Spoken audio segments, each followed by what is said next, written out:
મંગલમૂર્તિ મહાપ્રભુ શ્રી સહજાનંદ સુખરૂપ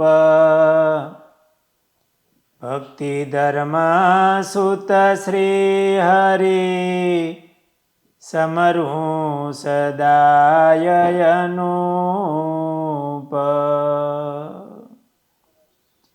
બોલો સ્વામિનારાયણ ભગવાનની જય. વહાલા ભક્તજનો, જય સ્વામિનારાયણ. આજે એક દાદા ખાચરની નાની પણ બહુ મોટી વાત કરવી છે. એક વખત મહારાજ સવારના સમયે અક્ષર ઓરડીમાં વિરાજમાન હતા. કંઈક કામ પ્રસંગ આવ્યું એટલે મહારાજે દાદા ખાચરને સાદ કર્યો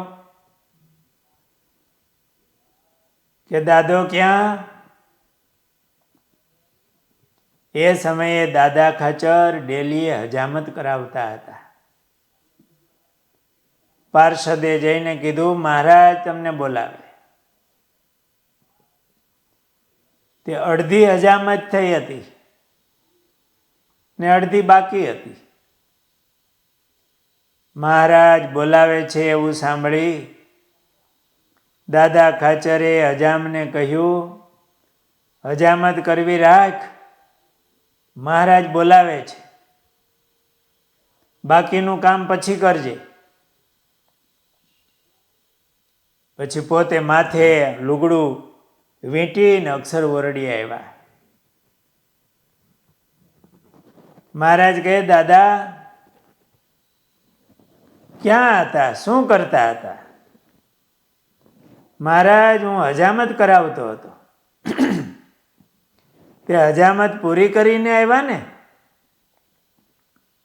ના મહારાજ, અડધી હજામત બાકી છે. હવે જેવા મહારાજે બોલાવ્યા એવા આવ્યા.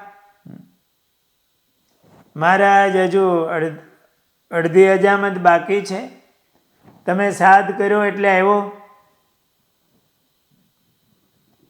બાજુમાં બેઠેલા ભક્તોને મહારાજે કીધું કે જોને અમારો કેટલો વિશ્વાસ છે,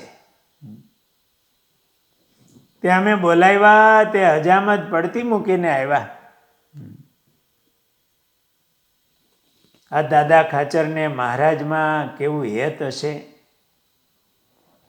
મહારાજની સેવા કરવા એની કેવી તત્પરતા હશે. થોડુંક આપણે ઊંડાણથી વિચારીએ ને તો આવો ભાવ, આવો મહિમા, મહારાજમાં આવો વિશ્વાસ